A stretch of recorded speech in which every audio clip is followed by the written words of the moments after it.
ओम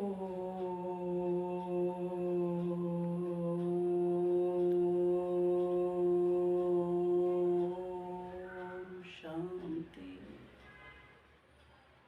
ओम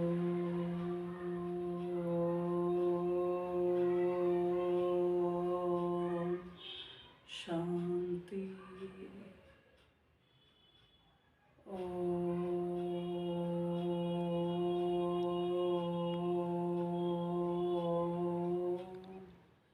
शांति।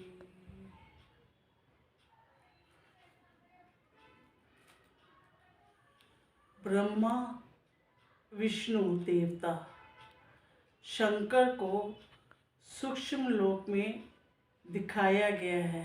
ये तीनों देवता सूक्ष्म लोकवासी हैं। ब्रह्मा विष्णु शंकर।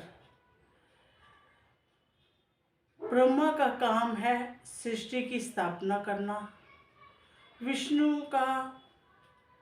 विष्णु ने उस सृष्टि की पालना की और शंकर द्वारा सृष्टि का विनाश हुआ। बाबा हमें बताते हैं, बच्चे, मैं शिव ही इन तीनों देवताओं को रचने वाला हूँ। इन तीनों देवताओं की रचना शिव द्वारा हुई है। मेरे से ही इन ब्रह्मा विष्णु महेश की उत्पत्ति हुई है।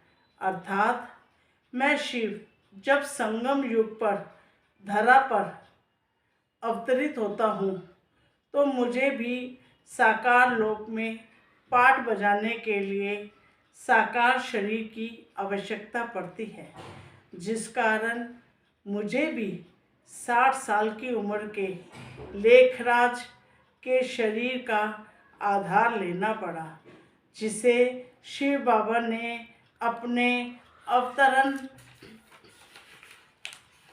के बाद ब्रह्मा का नाम दिया। जब शिव बाबा ने उनके शरीर का आधार लिया तब शिव बाबा ने ही उनको ब्रह्मा का नाम दिया। सबसे पहले बाबा ने इनको आत्मा का ज्ञान देकर द्विज बनाया, अर्थात द्विज अर्थात ब्राह्मण, अर्थात आत्मा की स्मृति दिलाई। बच्चे, तुम यह शरीर नहीं आत्मा हो। पहला जन्म शरीर की स्मृति का कहलाता है और दूसरा जन्म हमारी आत्मिक स्मृति का होता है। इसीलिए बाबा ने ब्रह्मा के मुख से हमें ज्ञान दिया आत्मा का, जिस कारण ब्रह्मा के मुख से शिव बाबा ने हम बच्चों को एडॉप्ट किया और हम आत्माएं ब्रह्मा मुख वंशावली आत्माएं कहलाई। इस प्रकार ब्रह्मा द्वारा एक नई सृष्टि की रचना आरंभ हुई। बाबा ने हर आत्मा को लक्ष्य दिया कि तुम्हें मनुष्य से देवता बनना है, अर्थात नर से नारायण और नारी से लक्ष्मी रूप धारण करना है, जिस कारण हमारा विष्णु पाठ शुरू होता है। हमारी आत्मा में शिव बाबा के संग से हमारे संस्कार परिवर्तित होकर देवताई संस्कार हो जाते हैं, जिस कारण आत्मा में भरपूरता, संपन्नता, संतुष्टता के कारण देने के संस्कार आ जाते हैं। देवताई संस्कार वाली आत्मा सातों गुणों से संपन्न होने की वजह से हर आत्मा को उससे निस्वार्थ प्रेम, सुख, शांति, खुशी, शक्ति और आनंद अन्य आत्माओं को सहज ही मिलता रहता है।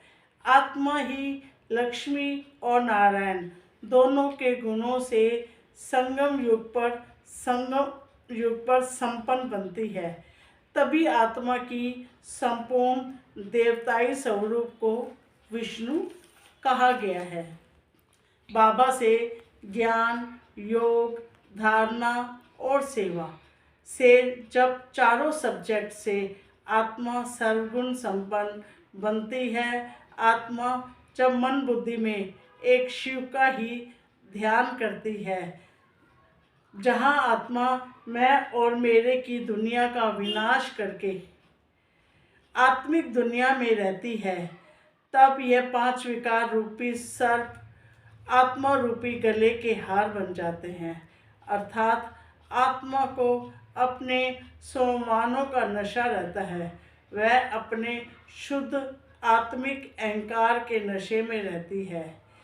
मैं और मेरे के मोह की जगह पूरी सृष्टि से उसका आत्मिक प्यार का जन्म होता है, जिसकी वजह से आत्मा अपने को बंधन मुक्त महसूस करती है।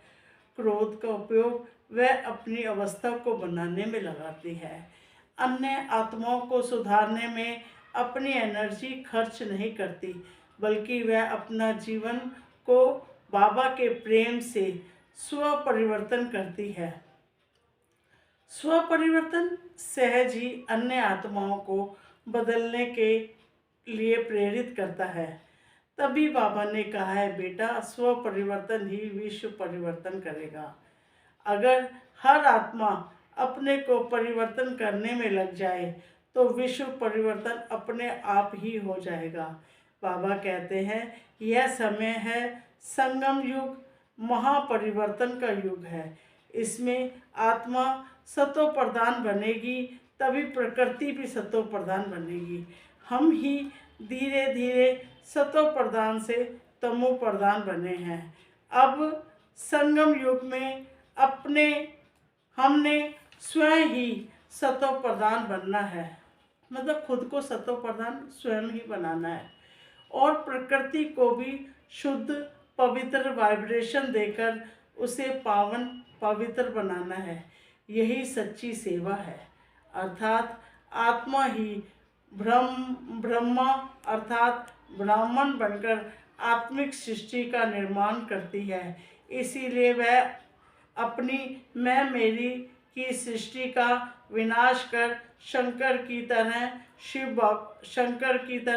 शिव बाबा का बच्चा अपने निराकारी, निर्विकारी, निरअहंकारी स्थिति में अशरीरी सूक्ष्म शरीर की अवस्था में रहती है। विष्णु हमारी सतयुगी सृष्टि का देवताई संपूर्ण स्वरूप है। ओम शांति, ओम शांति, ओम शांति।